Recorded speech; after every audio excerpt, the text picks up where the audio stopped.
여러분 안녕하세요. 당신도 모르게 보내는 신호들 혹시 놓치고 있지 않으신가요? 오늘은 많은 분들이 궁금해하는 주제 여성이 친밀한 관계를 원할 때 무의식적으로 드러내는 네 가지 신호에 대해 이야기해 보겠습니다. 이 영상을 보는 당신 혹시 누군가의 신호를 놓치고 있었을지도 몰라요. 지금부터 소개할 내용이 당신의 연애 감각을 확 바꿔 놓을지도 모릅니다. 끝까지 영상을 시청해서 그 신호들을 놓치지 마세요.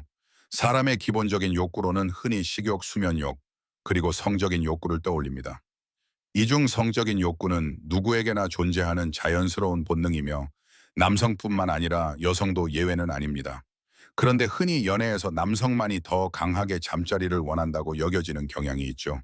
실제로는 여성 또한 같은 만큼의 욕구를 가지고 있으며 어떤 경우에는 오히려 더 깊고 섬세하게 그 감정을 표현하기도 합니다. 하지만 사회의 시선이나 고정관념은 여성의 표현을 제약하기도 합니다. 자신의 감정을 숨기거나 초심스레 눌러드는 경우가 많기 때문에 아무리 마음속에서 상대를 원한다 해도 직접적으로 표현하는 건 쉽지 않습니다. 그래서 여성은 보다 섬세하고 은근한 방식으로 자신의 감정을 드러내는 경우가 많습니다. 특히 남성에게 무언가를 기대하거나 마음이 열려 있을 때 여성은 특정한 행동이나 분위기를 통해 조용히 신호를 보냅니다. 그러나 안타깝게도 많은 남성들은 이러한 신호를 놓치기 쉽습니다. 그것이 무의식적인 것이든 의도된 것이든 상대방의 마음을 제대로 읽지 못한 채 지나쳐 버리는 일이 종종 발생합니다. 그렇다면 여성이 남성에게 강한 호감과 함께 친밀한 관계를 원할 때 구체적으로 어떤 신호를 보낼까요? 오늘은 여성이 마음에 드는 남성에게 보이는 대표적인 네 가지 신체 표현에 대해 자세히 이야기해 보겠습니다. 지금부터 소개할 내용은 단순한 행동 이상의 의미를 담고 있으니 집중해서 끝까지 함께 해주세요. 첫 번째 신호는 바로 쇄골이나 가슴골을 드러내는 행동입니다. 이는 단순한 스타일이나 패션의 선택일 수 있지만 무의식적으로 혹은 은연중에 남성의 시선을 끌기 위한 표현일 가능성도 큽니다. 특히 관심 있는 이성과 마주할 때 여성이 목선이나 쇄골 라인이 강조되는 옷을 선택하는 경우는 자주 관찰됩니다. 이러한 행동은 단순한 외모 어필 그 이상입니다. 특히 여성은 나이가 들수록 호르몬의 변화와 심리적 여유로 인해 성적인 관심이 달라집니다. 심리학자 데이비스 부스 교수의 연구에 따르면 여성은 생물학적으로 임신에 부담이 있는 시기에는 성적인 욕구가 있어도 조심스럽게 행동할 수밖에 없지만 폐경을 지나거나 출산 후 일정 시간이 지난 후에는 그러한 부담에서 점점 자유로워지고 심리적으로도 안정감을 찾게 된다고 말합니다. 특히 40대 이후의 여성은 자녀 양육에서 벗어나 비교적 자신을 위한 시간과 에너지를 가질 수 있게 되면서 이전보다 더 솔직하게 자신의 욕구를 인식하고 표현하게 되는 경우가 많습니다. 이러한 변화는 여성의 내면에서 생기는 생물학적 심리적 여유가 조화를 이루며 나타나는 자연스러운 현상입니다. 결과적으로 중년의 여성이 보여주는 섬세한 표현은 그 자체로 관계에 대한 관심과 신호일 수 있습니다. 일부 남성들이 주목해야 할 점은 젊은 여성보다 오히려 나이 든 여성과의 관계가 더 진솔하고 주도적이며 때로는 자연스럽고 편안한 분위기를 만들 수 있다는 것입니다.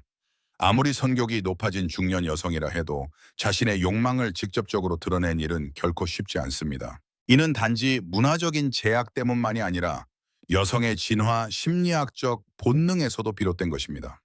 여성은 오랜 세월 동안 수동적인 입장에서 관계를 형성해온 존재였기 때문에 욕망을 직접 표현하기보다는 상대가 먼저 알아채 주길 바라는 경향이 강하게 자리 잡고 있습니다. 이러한 심리적 흐름 속에서 여성은 다양한 간접적인 방법을 통해 상대에게 신호를 보내게 됩니다.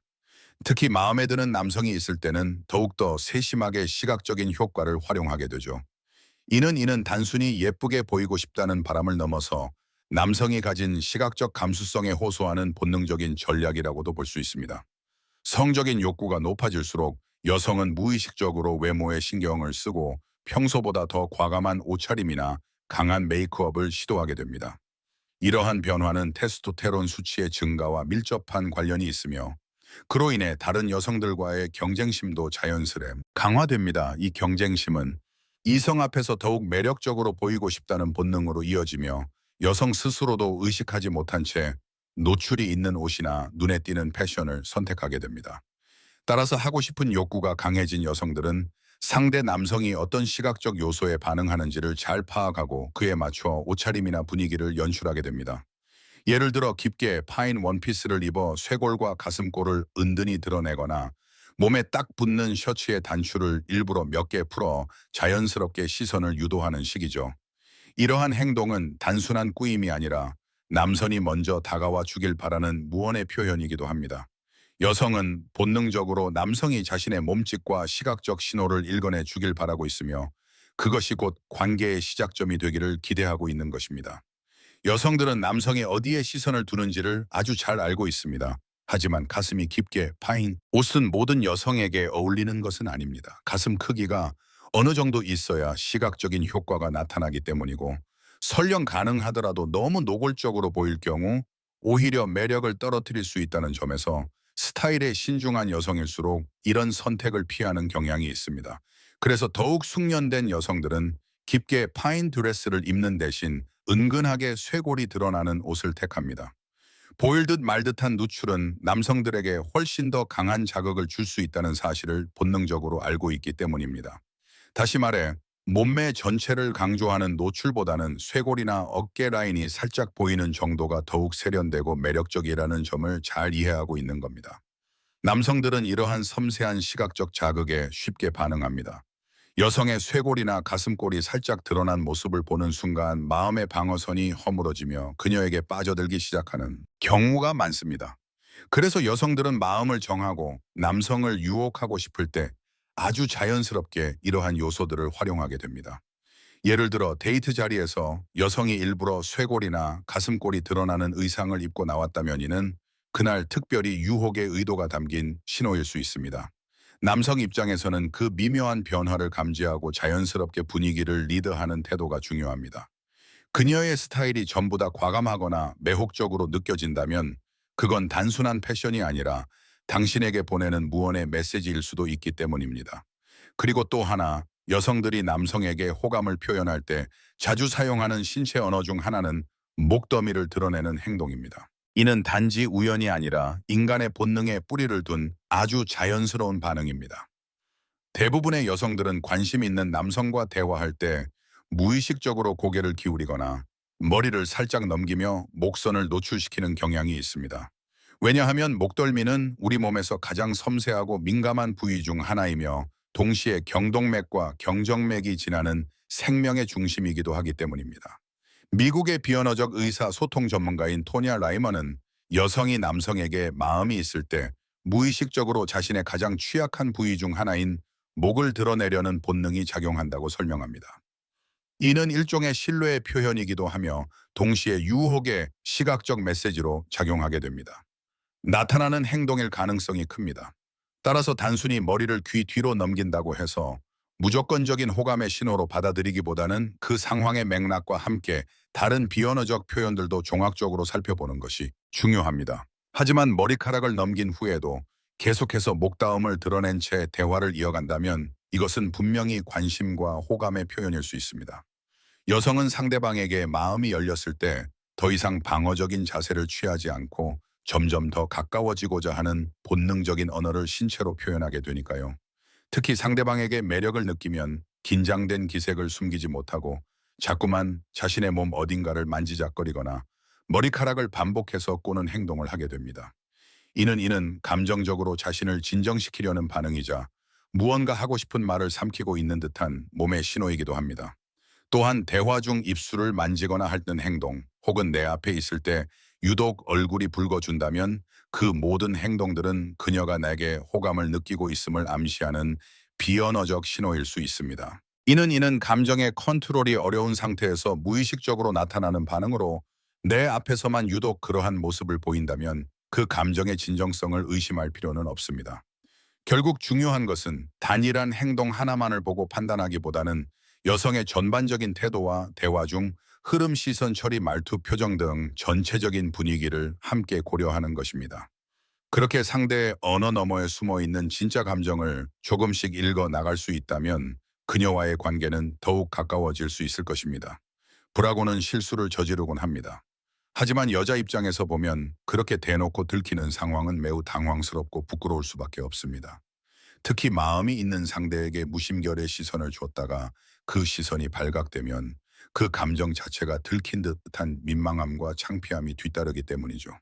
여성은 대개 자신의 감정을 직접적으로 드러내기보다는 주변을 살피며 천천히 조심스럽게 다가가는 경향이 있습니다.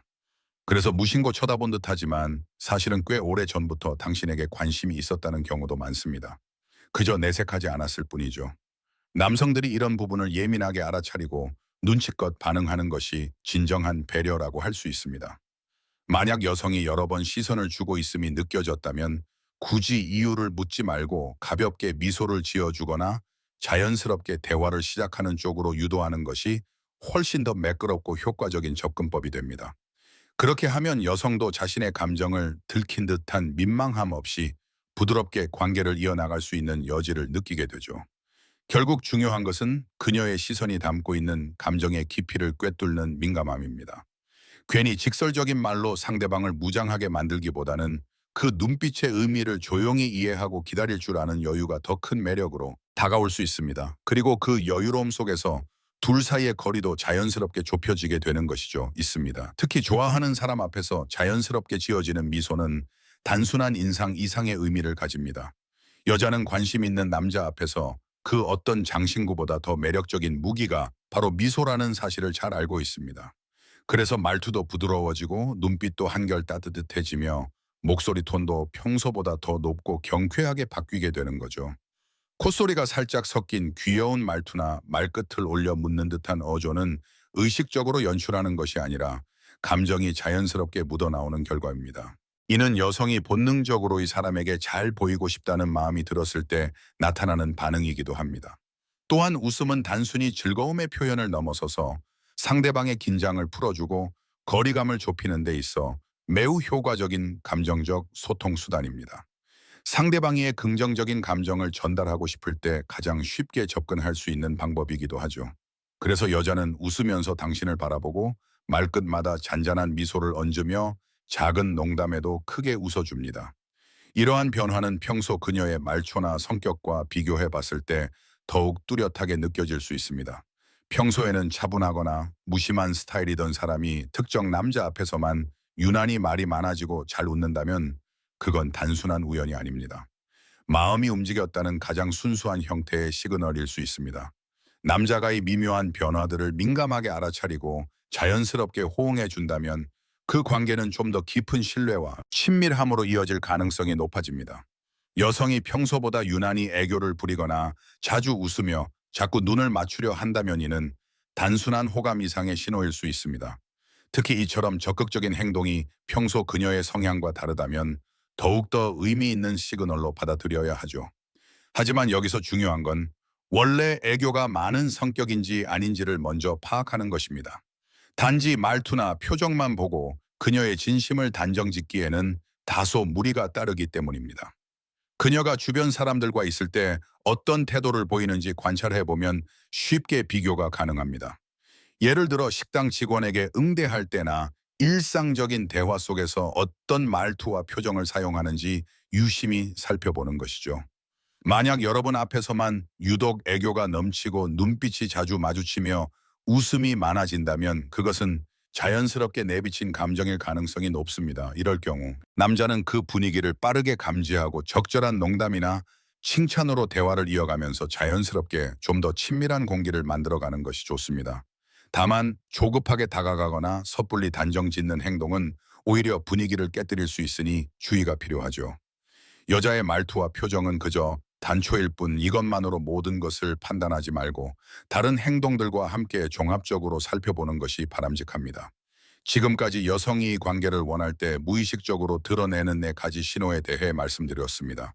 첫째는 쇄골이나 가슴골을 자연스럽게 노출하는 방식, 둘째는 목더미를 드러내며 무방비한 모습을 보이는 행동, 셋째는 몰래 쳐다보다가 시선을 피하는 미묘한 눈빛의 교환, 그리고 넷째는 목소리 톤이 높아지고 애교가 많아지며 자주 웃음을 보이는 변화였습니다. 이러한 신호들은 말보다 먼저 마음을 전하는 방법이자 두 사람 사이의 거리를 좁혀주는 중요한 역할을 합니다. 여러분도 이러한 미묘한 변화를 잘 포착해 긍정적인 관계로 발전시킬 수 있는 기회를 놓치지 않길 바랍니다. 다음에도 더 흥미롭고 도움이 되는 이야기로 다시 찾아뵙겠습니다. 끝까지 시청해 주셔서 감사합니다. 사업가, 투자자, 마케터들과 어울려 보면 의외로 공통적으로 느껴지는 한 가지 특징이 있습니다. 그들은 단순히 쉰다는 개념 자체가 다릅니다. 겉보기엔 여유롭게 커피를 마시고 친구들과 담수를 나누는 것처럼 보여도 실제로는 머릿속에서 끊임없이 무언가를 분석하고 연결하고 있습니다. 그들에게 휴식은 단절이 아니라 또 다른 관찰과 인식의 시간입니다. 첫 번째로 눈에 띄는 특징은 관찰이 습관화된 사람들이라는 점입니다.